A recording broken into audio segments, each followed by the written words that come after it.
혹시 지난 시간에 뭐 했었는지 생각이 나세요? 저는 지난 시간에 화이부동이라는 단어는 생각이 나는데 그 뜻이 잘 생각이 안 나서 모범생 우리 연희애 씨가 한번 설명을 해주시겠습니까? 좋아는 이루지만 네. 같은 것은 아니다. 맞아요. 아, 좋아는 이루지만 같은 것은 네. 아니다. 또 요구하지 남의 않는 다름을 인정하고. 인정하고. 인정하자. 아, 맞아요. 생각났네. 그 한 주 동안 어떻게 조화를 이루면서 사셨어요? 일단 네네. 이 부동은 확실한 것 같고 화를 하려고 되게 노력은 했습니다. 아, 이 부동은 그 그냥 편할 때 같지 이 부동. 않다를 중점으로 다른 건 살았다 확실하죠. 이거죠? 편할 때 이 부동. 그리고 저는 네. 모든 사람들이 비빔밥이다. 쟤는 취나물이네. 얘는 계란 후라이였네. 얘는 시금치. 시금치네. 약간 이러면서 이제는 그 사람을 그 존재로 제가 이제 바라보는 그 시선을 연습하고 있어요. 그 보니까. 자체로 이제 바라보는 그냥 시선. 아우 얘는 그런 친구네. 근데 시금치로 비유해 주신 건 조금 기분이 그렇네요. 콩나물이네. 육회 비빔밥에 육회 정도로. 육회네. 아이, 감사합니다. 고기를 너무 좋아해가지고. 그러니까 네네. 이 마음이 편안해지면서 강요하지 않는다라고 말씀하셨잖아요. 왜 같지 않은 거야? 근데 좀 진짜 그런 강요하는 사람이었는데 우와. 이렇게 안녕하세요. 안녕하세요. 안녕하세요. 별일 없이 잘 지냈어요? 한 주간? 네. 예, 네. 별일이 없이 지내긴 했는데 네. 뭐 별일이라 그러면은 매 순간이 별일이고. 네. 인생이 원래 그렇죠. 그렇죠. 네. 아, 화이부동에 대해서 저희가 좀 얘기를 오, 나누고 있었는데요. 그랬어요. 네. 네. 저는 정말 죄송하게도 그 화이부동이라는 단어는 기억하고 있었는데 이 뜻을 잘 생각을 못 하고 있었습니다. 죄송합니다, 선생님. 뭐 죄송할 거 없고요. 화이부동이라고 하는 말은 조화로울 화자 쓰니까 네네. 불화 그러니까 아니야? 누군가가 잘 어울린다는 뜻이고 네네. 그러나 그렇다고 해서 똑같아져야 하는 건 아니다. 그렇죠. 그런 얘기였던 거죠. 그렇죠. 맞습니다. 제가 이런 사람도 있으니까 그럼요. 다름을 인정해 주십시오. 원규 씨가 제일 좋아하는 색깔이 뭐예요? 제가 가장 좋아하는 색깔은 검정색입니다. 검정색. 오 진짜? 연희애 씨는 저는 보라색을 좋아해요. 보라색. 네. 나랑 똑같다. 아 진짜요? 여주 씨도 보라색? 저도 연보라, 진보라, 보라색. 아무보라. 보라색이랑 연보라색은 다른 겁니다. 아, 다름을 인정하세요. 동주 씨는 어떤 색을? 저는 딥 퍼플이요. 뭐 다 비슷비슷한데. 다들 근데 보라색. 다르네. 저만 검정색이네요. 그러네. 네. 이제 검정색을 좋아한다고 해가지고 딥 퍼플을 좋아하는 동준 씨 보고 당신 잘못됐다 취향이 이렇게 얘기하면 안 되잖아요. 맞습니다. 그렇죠. 여주 씨 보고 당신은 왜 그런 색깔을 좋아해? 라고 얘기하면 안 됩니다. 취향의 문제이니까. 그렇죠. 그러니까 인정하면 평안해지는데 인정하지 않으려고 하니까 싸우는 거죠. 네가 옳다, 내가 옳다. 우리가 하나님하고 얘기할 때 하나님 하나라고 하는 게 많은 사람들이 뭐 모노테이즘, 하나님이 한 분이라고 하는 의미에서 하나님을 뜻하기도 하지만 그런 의미보다는 약간 역동적인 의미로 생각하면 더 좋을 것 같아요. 하나님은 어떤 분이냐? 하나 되게 하시는 님. 세상에 수없이 많은 다름들이 있지만은 그 다른 것들이 조화를 이루어서 더 아름다운 세계, 더 큰 세계를 만들어 가기를 원하는 분이 우리가 믿는 하나님인 거죠. 거기에 비하면 사탄은 가르고 나누는 거, 이게 사탄이 하는 일이라고 볼 수 있습니다. 세상은 끊임없이 장벽을 만들어 놓고 어떤 사람들을 갈라놔요. 그런데 주의 성령이 들어오시면은 장벽들이 철폐되고 이전에 만날 수 없었던 사람들이 서로 만나게 됩니다. 우리가 코로나 시대를 살고 있기 때문에 패널들 사이에 보이지 않는 아크릴판, 그쵸, 아크릴판이 이렇게 가려지고 있는데 코로나가 다 사라지고 나면 저 판은 사라져야 하잖아요. 이게 본질적인 게 아니잖아요. 우리 인생에서 정말 중요한 것은 장벽이 본질이 아니라 장벽 없는 세상이 본질적 세상이라고 말할 수 있는데 바로 이것이 하나님이 꿈꾸는 세상이고 그리스도께서 꿈꾸셨던 세상이라고 볼 수 있습니다. 에베소서 4장은 끊임없이 우리가 하나됨 속으로 가야 한다는 사실을 일깨워주고 있는데 지난 시간에 했던 이야기가 바로 그런 거였고 그래서 원구 씨가 상기시켜준 것처럼 화이부동의 목표를 얘기했는데 오늘 그 이후의 이야기를 보려고 합니다. 오늘 수업 에베소서 11강 그리스도의 몸으로 세워진다는 것. 에베소서 4장 네. 7절부터 16절까지의 말씀을 함께 보겠습니다. 네. 읽어주세요. 네. 우리 각 사람에게 그리스도의 선물의 분량대로 은혜를 주셨나니 그러므로 이르기를 그가 위로 올라가실 때에 사로잡혔던 자들을 사로잡으시고 사람들에게 선물을 주셨다 하였도다. 올라가셨다 하였은즉 땅 아래 낮은 곳으로 내리셨던 것이 아니면 무엇이냐. 내리셨던 그가 곧 모든 하늘 위에 오르신 자니 이는 만물을 충만하게 하려 하심이라. 그가 어떤 사람은 사도로, 어떤 사람은 선지자로, 어떤 사람은 복음 전하는 자로, 어떤 사람은 목사와 교사로 삼으셨으니 이는 성도를 온전하게 하여 봉사의 일을 하게 하며 그리스도의 몸을 세우려 하심이라. 우리가 다 하나님의 아들을 믿는 것과 아는 일에 하나가 되어 온전한 사람을 이루어 그리스도의 장성한 분량에 충만한 데까지 이르리니 이는 우리가 이제부터 어린아이가 되지 아니하여 사람의 속임수와 간사한 유혹에 빠져 온갖 교훈의 풍조에 밀려 요동하지 않게 하려 함이라. 오직 사랑 안에서 참된 것을 하여 범사에 그에게까지 자랄지라. 그는 머리니 곧 그리스도라. 그에게서 온 몸이 각 마디를 통하여 도움을 받음으로 연결되고 결합되어 각 지체의 분량대로 역사하여 그 몸을 자라게 하며 사랑 안에서 스스로 세우느니라. 네, 고맙습니다. 오늘 본문 말씀은 이렇게 시작되고 있죠. 우리 각 사람에게 그리스도의 선물의 분량대로 은혜를 주셨나니 라고 말합니다. 주님 안에 부름을 받은 사람들 가운데 은혜를 받지 않은 사람은 하나도 없습니다. 어떤 게 은혜냐고 사람들이 이제 묻죠. 그런데 우리가 하나님의 자녀로 부름을 받았다는 사실 자체가 이미 은혜이죠. 그리고 더 큰 은혜는 뭐냐? 하나님의 꿈을 이루는데 너의 동참이 필요하다고 우리를 불러주셨다는 사실. 이게 이제 하나님의 은혜 가운데 가장 큰 것인데요. 여기서 얘기하고 있는 얘기는 그리스도의 선물의 분량대로 은혜를 주셨다라고 말할 때 이때 은혜는 은사에 가깝다고 얘기할 수 있겠습니다. 하나님은 우리 모두에게 다 은사를 주셨죠. 연희엘 씨에게 하나님이 주신 은사 다양하겠지만은 노래 부를 수 있는 이 은사를 주셨잖아요. 때때로 은사가 부러울 때도 있어요. 누가 가지고 있는 은사가. 연희엘의 은사가 난 참 부러워. 그래서 하나님 연희엘처럼 찬양을 잘하게 해주세요. 기도할 수는 있죠. 네. 그러나 은사는 내가 선택하는 건 아니에요. 안타깝다. 네. 주어지는 것.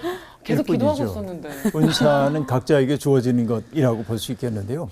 그러니까 누구에게 어떤 은사를 주시느냐 하는 것은 전적으로 하나님의 몫이라고 볼 수 있습니다.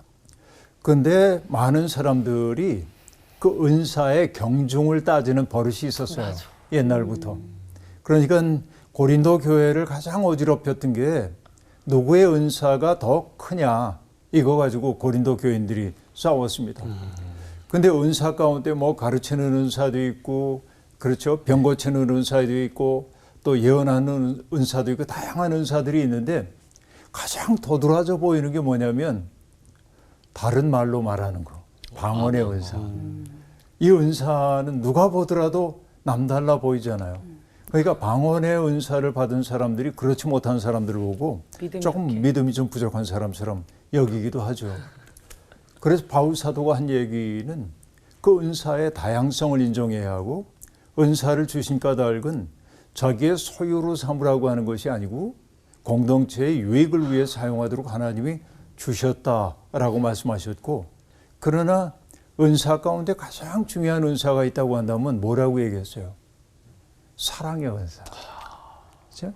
믿음, 소망, 사랑. 이 세 가지는 항상 있을 것이지만 그중에 제일은 사랑이라. 내가 천사의 말을 한다고 해도 사랑이 없으면 아무것도 아니다. 방언의 은사를 받았다 할지라도 내가 어떤 사람을 진심으로 사랑하고, 그렇죠? 그를 위해 나를 선물로 주고 싶은 마음이 일어나지 않는다고 한다면 그 은사는 쓸데없는 은사일 수 있다는 얘기를 바울 사도가 조심스럽지만 단호하게 얘기한 바가 있습니다. 그렇죠? 각각의 은사의 존재 이유는 은사를 통해 계급을 만들려고 하는 얘기가 아니고 온전한 교회를 이루기 위해 협력하라고 하나님이 은사를 주셨다 하는 얘기죠. 여러분, 교육의 본질이 어떤 거죠? 교육. 가르치는 거. 교육의 본질. 교육의 본질. 교육의 본질. 어떤 게 교육이죠? 가르치는 사람을 거. 변화시키는 거. 가르치는 거. 네. 우리가 이제 가르침. 가르침이죠. 네, 가르침. 가르치는 자들은 사실은 가리키기도 해야 합니다. 진리가 무엇인지를 가리켜 보여야 돼.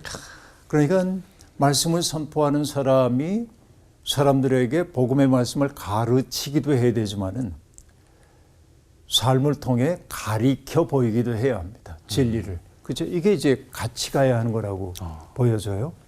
그런데 많은 사람들이 교육이라고 하는 것을 바깥에 있는 정보를 대상자에게 집어넣어 주는 게 교육이라고 생각하는 경향이 있습니다.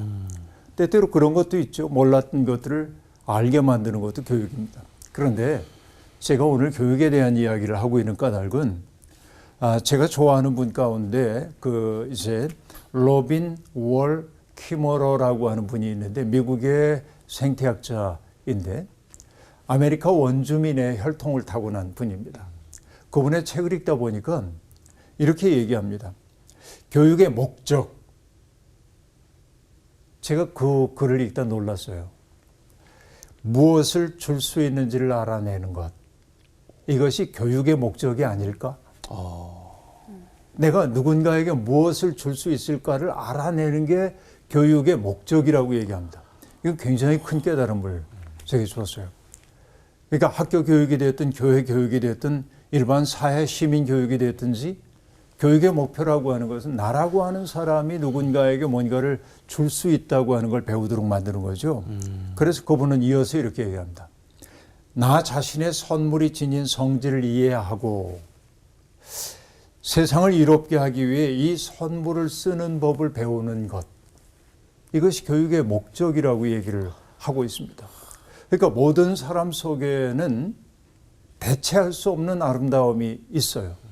그것을 이해하고 그것을 나 자신만의 것으로 이해하지 않고 누군가에게 선물로 주는 것을 배우는 게 교육의 목적이어야 한다 하는 얘기이죠. 옛날에 우리 못된 말 가운데 하나가 배워서 남 주나 그런 말이 있잖아요. 그렇죠? 그런데 그 말은 이렇게 바뀌어야 돼요. 나쁜 말. 배워서 남 주자. 이게 교육의 목적 아니겠어요? 그러니까 하나님이 각자에게 은사를 주신 까닭은 그것을 가지고 거들먹거리라고 하는 말이 아니라 그것을 가지고 내가 어떻게 다른 사람들을 아름답게 만들고 내가 속해 있는 공동체를 따뜻하게 바꿀 것인지 이 고민을 해야 한단 말이죠. 이게 교육의 목적이기도 합니다. 그런데 그리스도가 은혜의 분량대로 은혜를 다 주셨어요. 그런데 그가 위로 올라가실 때 사로잡힌 자를 사로잡고 사람들에게 선물을 주셨다 하였도다라고 말합니다. 그리스도께서 위로 올라가셨다라고 지금 얘기를 하고 있는데요. 사실 위, 아래라고 하는 것은 우리의 방위 개념에 속하는 것이죠. 우리는 뭔가 위 그러면은 저 하늘 쪽을 바라보게 되어 있습니다. 그렇죠. 그러나 전에도 얘기한 것처럼 이렇게 얘기해서 여기만 하늘이 아니라 하늘은 여기도 있거든요. 지구로 얘기하면은 아래에도 하늘이 있단 말이에요. 여기도 하늘이잖아요. 옆에도.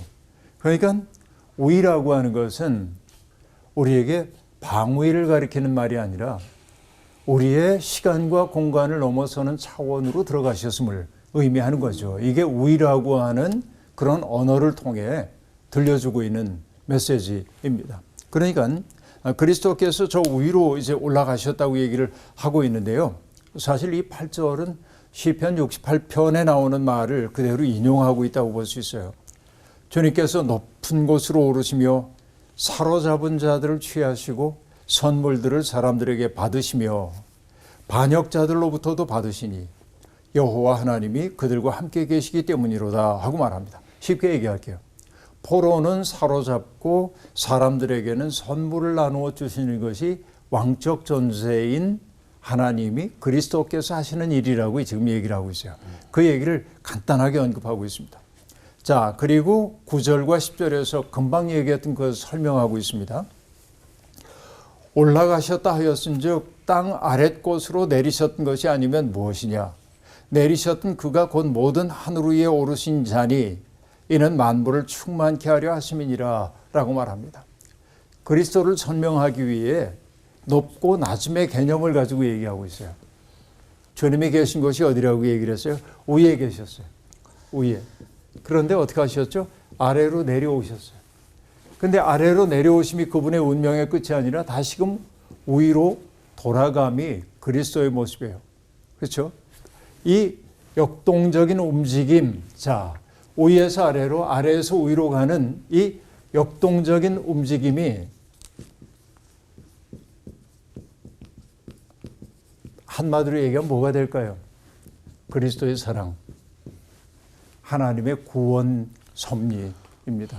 그 역동성을 나타내기 위한 표현이지 아까 얘기한 대로 저 위로 올라가고 내려오고 그런 이미지가 아니다. 하나님의 사랑의 역동성을 설명하기 위해 위와 아래라고 하는 이미지를 사용하고 있을 뿐이다 라고 얘기를 하는 거고요. 그런데 하나님의 아들이신 예수 그리스도가 위에서 내려오셨다가 다시금 올라가시는 그 모든 것들이 사랑이었고 그리고 하나님의 구원을 이루기 위함이었던 것이죠. 근데 그 사랑과 구원을 이룸을 여기는 뭐라고 표현했냐면 만물을 충만케 하려 하심이라. 세상에 있는 모든 것들을 마치 우주의 중심이죠. 그리스도께서는 이 중심 속에 모으려는 것과 같은 것이죠. 이 그리스도라고 하는 중심과 잇대어져 있을 때 그것을 성경은 뭐라고 하냐? 충만이라고 말한다. 우리가 은혜가 충만하다고 하는 것은 뭔가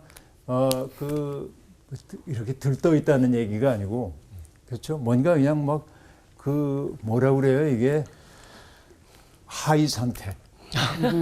이렇게 뭔가 좀 취한 것처럼 이런 상태에 있다는 얘기가 아니고, 그 충만함이라고 하는 것은 뭐냐? 내가 중심과 깊이 연결되어 있다라고 하는 걸 느끼는 거예요. 다시 얘기하면은 이 중심 속에 내가 귀속되어 있다. 귀속되어 있다는 말이 어려우면은 내가 그 속에 속했다. belonging. 내가 하나님의 세계 속에 속해 있다라고 하는 것을 확인하게 될 때 그 체험을 뭐라고 하냐면은 충만함이라고 말한단 말이죠. 그러니까 이 귀속이라고 하는 말을 다른 말로 얘기하면은 하나님과 나 사이에 연결이 생겼어. 연결. 이게 왜 귀하냐면 세상은 우리를 끊임없이 귀속감으로부터 멀어지게 만들어요. 소외시키고 내가 혼자인 것 같아. 외로워. 쓸쓸해. 어떤 사람도 날 이해해 주지 못해. 내 마음을 아는 사람은 세상에 아무도 없는 것 같아. 이게 이제 인간의 고민이잖아요. 그런데 충만하다고 느낄 때는 언제냐면 내가 하나님의 마음속에 속해 있다는 사실을 알게 되고 내가 하나님과 연결되어 있다는 사실을 알게 되고 그럼 그 속에서 느껴지는 기본적인 마음은 뭐예요? 행복, 기쁨. 그리고 누군가에게 주고 싶은 마음이 한없이 일어나는 거예요. 이것이 바로 충만함입니다. 내 마음이 빈곤할 때는 주고 싶은 마음이 일어나기 어렵거든요. 그러니까 여러분 충만한 사람들은 쫙 가라앉아 있을 수도 있어요. 그렇죠. 귀 속의 감정을 느끼기 때문에 그렇다고 볼 수 있습니다. 그 다음 얘기. 직분을 주신 까닭에 대한 이야기를 하고 있는데 그가 혹은 사도로 혹은 선지자로 혹은 복음 전하는 자로 혹은 목사와 교사로 주셨으니 이는 성도를 온전케 하며 봉사일을 하게 하며 그리스도의 몸을 세우려 하심이라 라고 말합니다. 5개의 직분 얘기가 여기 등장하고 있습니다. 사실 이게 5개의 직분뿐이 아니겠죠. 교회 안에는 정말 다양한 직분들이 있습니다. 제가 지금 섬기고 있는 교회에 처음 갔던 게 1981년에 갔는데, 그러니까 지금 40년 넘었는데, 여름 성경학교 때였습니다. 성경학교 때 아이들 밥 해줘야 하잖아요. 많은 아이들. 그러니까 우리 할머니 권사님들이 교회 뒷곁에 있는 큰 가마솥 걸어놓고 불을 떼면서 밥을 짓고 계신 거예요. 한여름에 불 떼는 거 얼마나 더워요. 땀을 뻘뻘 흘리고 계신 거예요. 그래서 제가 너무 미안해서 권사님이 이 무더위에 고생하셔서 어떻게 해요. 그렇게 얘기하자 그런 말씀 마시라고. 선생님들은 가르칠 수 있는 능력이 있으니까 가르치지만 우린 그 능력이 없는데 우리가 할 수 있는 거 하니까 너무 기뻐요. 그렇죠. 이건 뭐냐면 역할의 차이일 뿐이에요. 그렇죠. 섬기는 은사를 발휘하는 거죠. 사도라고 하는 것은 어떤 것이죠? 보냄을 받은 자라고 하는 뜻이죠. 사도는. 그러니까 보냄을 받은 자로서의 사도가 하는 일은 뭐죠? 그리스도의 십자가와 부활을 사람들에게 증언하는 이 일이 사도의 일입니다. 선지자라고 하는 사람이 얘기되고 있는데 선지자는 누구일까요? 이 선지자는 사도와 더불어서 하나님의 비밀을 맡은 사람을 의미합니다. 그러니까 하나님의 계시를 전하도록 부름을 받은 사람이 선지자라고 볼 수 있고요. 복음을 전하는 자라고 말하는데 가만히 보면 사도나 선지자가 복음을 전하는 자 아니에요? 네. 그런데 여기 복음 전하는 자가 또 다시 등장하고 있는 까닭은 순회 전도자들을 뜻하는 것입니다. 떠돌이 전도자들. 여기에 그 요즘으로 얘기하면은 지역 교회에 속해 있지 않고 말씀을 들고 여기저기 복음 전하러 다니는 사람들을 복음 전도자 그렇게 이제 얘기를 하고 있는 거죠. 그 다음에는 목사라고 말하고 있는데 이 목사라고 하는 것은 복음 전도자들과는 달리 지역 교회에 속한 사람으로 사람들을 돌보는 사람들, 그 교회를 지도하는 사람들을 일컫는 말이 목사입니다. 사실은 목자라고 얘기할 수 있겠는데 포이맨 하는데요. 사도행전이나 베드로 전서에서는 이런 목사를 뭐라고 번역을 해놓고 있냐면 장로. 그러니까 성경에 얘기하고 있는 장로는 오늘로 얘기하면은 목사의 직무를 수행하는 자 그렇게 볼 수 있습니다. 그다음에 교사라고 하는 것은 어떤 사람이 교사일까요?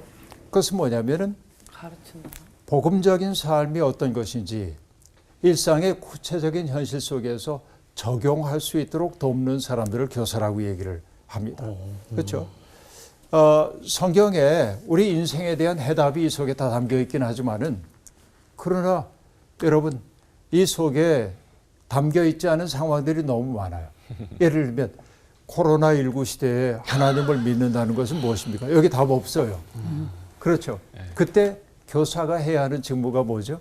성경에 비추어 볼 때 코로나19 시대의 신앙생활이란 이러이러한 것입니다. 라고 말할 수 있겠죠. 바로 그것이 교사가 하는 일이란 말이죠.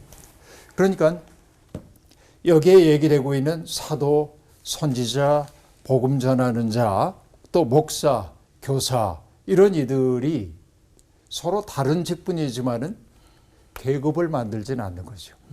내가 사도니까 제일 높고 당신 교사니까 내 말 들어야 돼. 이런 거 없죠. 하는 역할이 다를 뿐입니다. 이게 이제 무엇보다 중요하다고 볼 수 있겠습니다. 그러면 하나님이 각자에게 그렇게 직분을 주신 까닭이 무엇일까요? 직분을 주신 까닭. 여기 한마디로 얘기하고 있어요. 성도를 온전케 하기 위하여 라고 말합니다. 온전케 한다라고 하는 말의 뜻은 뭘까요? 하나 되게 하다. 그 사람이 자기의 역할을 감당할 수 있도록 준비시켜 주는 것을 의미해요. 이게 중요해요. 그러니까 원래 온전하다라고 하는 뜻은 관절이 탈구가 되었을 때 그것을 다시 맞추는 것과 관련이 되어 있는데 또 찢어진 그물을 깁거나 고친다라고 하는 의미와 관련이 되는데 하나님이 각자에게 주신 그 일을 위해 적절하게 준비된 사람이 되게 하는 것, 이게 이제 중요하다 하는 얘기입니다. 성도를 그렇게 준비시키는 까닭이 뭘까요? 또 다른 까닭이 있겠죠? 다른 것 아닙니다. 봉사의 일을 하게 하기 위함이다 라고 말합니다. 하나님이 우리들 각자에게 은사를 주신 까닭은 봉사의 일을 하도록 하기 위함인데 그 봉사의 일이라고 하는 것은 무엇일까요? 다른 지체들에게 나를 선물로 주는 행위, 이런 것들이라고 볼 수 있습니다. 봉사라고 하는 것은 내가 가지고 있는 은사를 통해서 교회라고 하는 이 공동체 전체를 세우는 일에 사용돼야 하는 것이 봉사다 하는 얘기입니다. 그래서 흔히 교회에서 매우 중요한 것으로 네 가지를 얘기하고 있는데, 하나는 캐리그마라고 하는 게 있고, 이거 복음의 선포입니다. 그 다음에는 디다케라고 말하는데, 디다케라고 하는 건 가르침이에요. 우리가 이렇게 기독교적으로 살아야 돼요 하는 얘기. 그 다음에 있는 게 여러분 들어보셨을 거예요. 코이로니아, 코이노야. 친교를 뜻합니다. 근데 여러분, 친교라는 게 저 교회 처음 청년 시절에 처음 교회를 갔는데, 청년회 끝나고 나면 친교를 해요. 전부 뭐 하냐면 뭐 사치기 누구도 나 이게 너무 재미없었어요. 근데 서로 사귀기 위해 그런 것들을 하는데, 기독교인들의 코이노니아라는 건 서로 그렇게 즐겁게 놀자는 것 아니고 서로의 형편들을 헤아려 가면서 서로에게 선물이 되는 것이 코이노니아예요. 그 다음에는 디아코니아. 이게 바로 봉사를 뜻하고요. 봉사를 뜻하고, 우리가 집사라고 얘기할 때 디컨이라고 얘기하는데, 디아코니아에서 나오는데, 뭔가 일을 하는 거예요. 교회를 채우기 위해. 이 네 가지가 함께 갈 때 온전한 교회가 되는데, 그러니까 성도로 하여금 성도를 온전케 준비되게 함으로써 그들이 봉사의 일을 하도록 하기 위해 하나님이 각자에게 직분을 주셨다 하는 얘기입니다. 그러니까 그 봉사의 일이 궁극적으로 지향되는 목표는 뭐예요? 그리스도의 몸을 든든하게 세우는 것이라고 얘기할 수 있겠습니다. 다시 얘기하면 그리스도를 통해 세상의 모든 만물을 통일하려고 하는 하나님의 꿈에 동참하도록 하기 위해 하나님은 우리들 모두에게 직분을 주셨다. 자, 여기에서 보면요, 일목요연합니다. 요약을 해보십니다. 성령을 통해 하나님은 각자에게 은사를 허락하여 주셨죠. 은사를 주신 까닭은 뭐예요? 성도를 온전케 하는 거예요. 그렇죠? 성도를 온전케 하는 까닭이 뭐죠? 봉사의 일을 하도록 하기 위함이에요. 어떤 봉사? 그리스도의 몸을 온전히 세우는 것이고, 그리스도의 몸을 세운다는 것은 뭐냐면 만물을 충만하게 하시려는, 그죠? 하나님의 꿈에 동참하는 거예요. 결국 이 얘기입니다. 신앙생활이란 바로 이런 것이에요. 성령께서 하시는 일은 바로 이런 일들이라고 볼 수 있겠죠. 그러니까 여러분, 결국은 우리가 성령 충만해야 하는 까닭의 궁극적 목적은 뭐예요? 만물을 충만케 하시려는 하나님의 꿈에 동참하기 위함입니다. 그런데 오늘 우리의 신앙생활 돌아보면 어때요? 여기까지 가지 못해요. 여기까지. 대개 어디 머물느냐면은 은사 받은 거로, 우와, 내가 은사 받았어. 응? 넌 못 받았지. 너는 못 받았지. 얼레리 꼴레리. 네, 여기에 머물고 있는 것 아닌가. 우리가 반성적으로 돌아봐야 하는 까닭이 거기에 있습니다.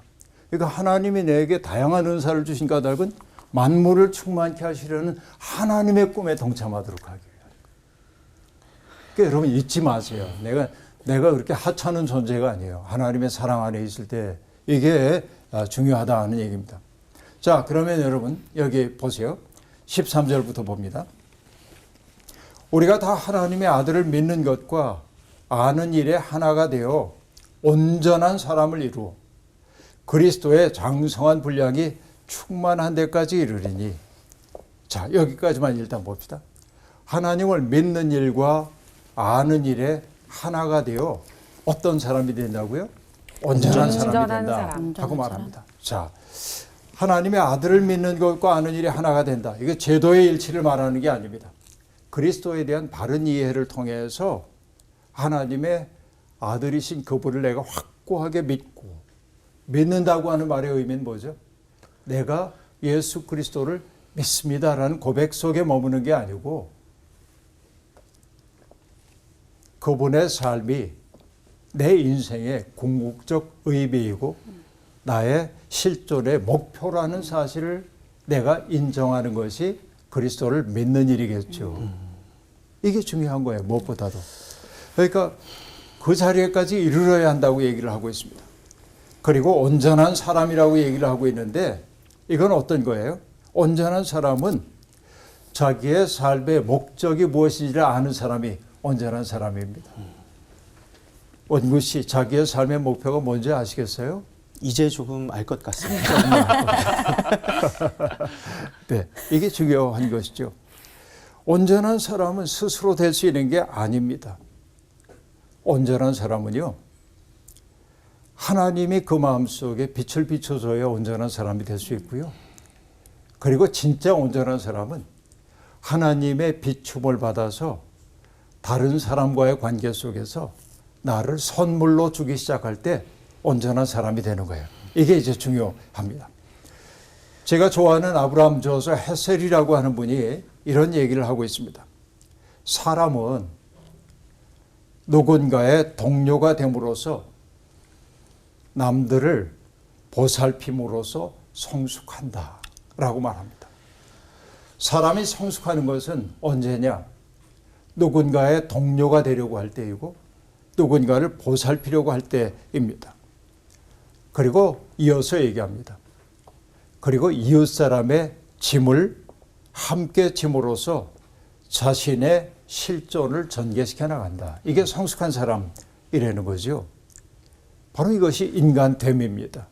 온전한 사람이 된다고 하는 것은 내 고통과 내 문제에만 사로잡힌 사람으로 살아가는 게 아니라 다른 사람의 어려운 일들을 풀어주기 위해 나의 편안함을 내려놓고 그의 삶의 자리로 가기 시작하는 거예요.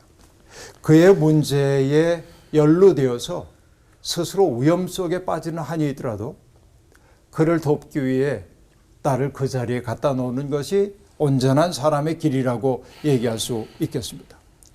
그래서 금방 얘기했던 아브라함 저서 헤셀이 이런 말도 하고 있습니다. 절망을 피하는 유일한 길이 있대요. 여러분, 우리 살면서 절망에 빠질 때가 많잖아요. 네. 절망을 피하는 길이 뭘까요? 희망을 갖는 거죠. 어떻게 희망을 갖죠? 다른 사람들에게 잘해주는 거? 같은 얘기예요, 지금. 오. 절망을 피하는 유일한 길은 자신이 목적이 되는 게 아니라 남에게 필요한 존재가 되는 데 있다. 그렇게 말합니다. 정말 그래요. 나의 도움이 필요로 하는 어떤 사람이 있다는 사실을 알게 될 때 나는 더 이상 절망할 수가 없습니다. 이게 중요해요. 그래요. 절망을 피하는 유일한 길은 자신이 목적이 되는 게 아니라 남에게 필요한 존재가 되는 것이다라고 말합니다. 결국 우리가 당도해야 하는 자리는 어디냐? 그리스도의 장성한 분량에 이르러야 하는데, 결국 그리스도의 장성한 분량에 이른다고 하는 말은 예수 그리스도처럼 키가 그 정도로 큰다는 말 절대로 아니고, 그리스도의 마음씀과 나의 마음씀이 하나가 되어야 한다는 얘기죠. 마치 예수님께서 아버지가 내 안에, 내가 아버지 안에 라고 얘기했던 것처럼 그리스도의 장성한 분량까지 이른다고 하는 그 말 속에 담겨있는 의미는 생각하는 것이 그리스도를 닮고, 말하는 것이 그리스도를 닮고, 사람들을 대하는 것이 그리스도를 닮았을 때 나는 비로소 그리스도의 장성한 분량에 이르렀다, 이렇게 말할 수 있을 겁니다. 그때 그리스도의 장성한 분량에 이르게 되었을 때 내가 느끼는 것은 뭐냐? 세상 어떤 풍조에 의해서도 요동하지 않는 든든함이 내 속에 생긴다. 그렇죠? 그리스도는 십자가의 죽음조차도 그리스도의 사랑을 중지시킬 수 없었잖아요. 그러니까 정말로 그리스도의 장성한 분량에 이르는 사람은 요동치 않는 사람이 된다. 사람의 괴술, 간사한 유혹, 그릇된 가르침에 휘둘리지 않는다 하는 얘기입니다.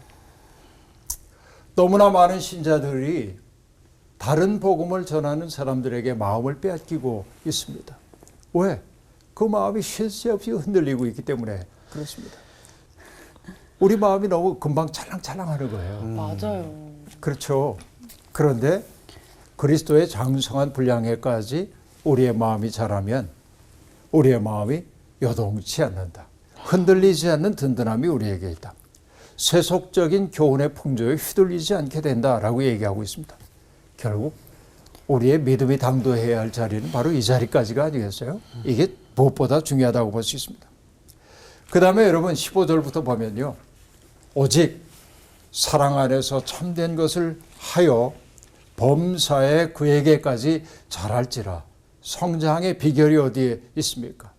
사랑 안에서 참된 것을 행하는 것입니다. 그러니까 내가 믿는 믿음을 우리의 삶으로 번역해내는 그 일, 번역된 그 삶의 내용은 항상 뭐가 되어야 하냐면 이웃사랑이 되어야 하는데, 그렇죠? 사랑 안에서 참된 것을 하여 범사에 그에게까지 자랄지라 라고 말합니다. 그는 누구예요? 머리이신 그리스도이십니다. 그러니까 그리스도이신 그분을 통하여서 온 몸이 서로 도움을 입고 그리고 연결되어서 각 사람의 지체의 분량대로 역사하여 그 몸을 자라게 하며 사랑 안에서 스스로 세우느니라 라고 말합니다. 여러분, 교회라는 게 사랑 안에서 세워지는 공동체가 되어야 한다는 사실을 이렇게 인상 깊게 보여주고 있습니다. 여러분, 혹시 찬송가 475장을 아시는지 모르겠는데요. 아마 모르는 분들 꽤 될 것 같은데 470. 인류는 하나 되게 지음받은 한 가족이라고 하는 찬송가입니다. 제가 정말 좋아하는 찬송가인데요. 가사가 기가 막힙니다. 이렇게 되어 있어요. 인류는 하나 되게 지음받은 한 가족.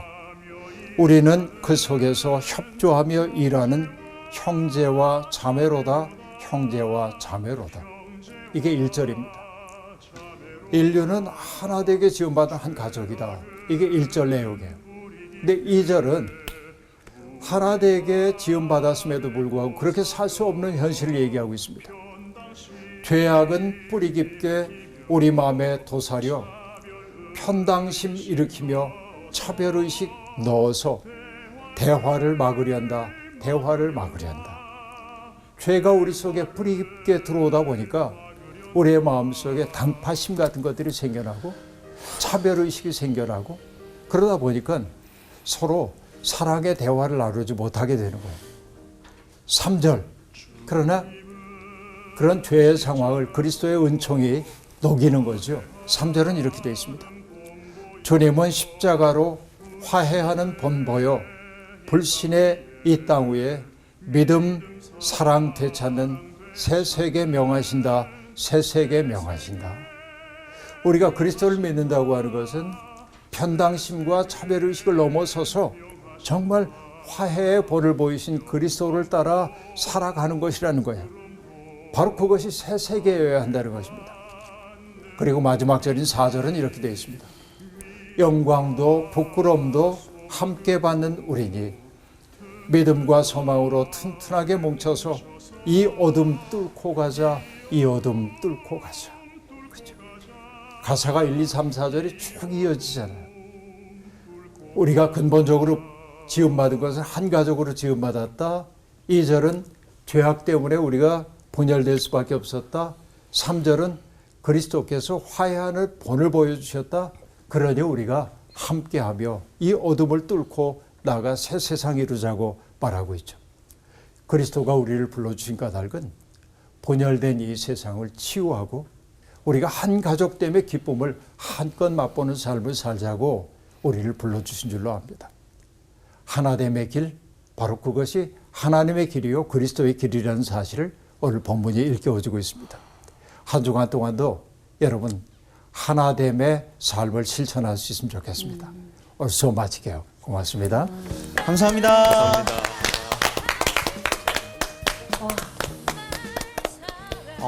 오늘은 뭔가 이게 쑥쑥 머릿속으로 잘 들어오는 느낌이었어요. 왜냐하면 이 교육이란 단어부터 시작해서 더 그런 것 같아요. 교육의 목적부터 해서 제가 교육 담당하고 계시잖아요. 교육을 받는 이유는 남에게 선물로 주기 위해서구나. 그래서 오늘 마무리 멘트는 하나님 안에서 하나 됩시다로 네. 마무리하면 될 것 같습니다. 여러분 하나님 안에서 하나 됩시다.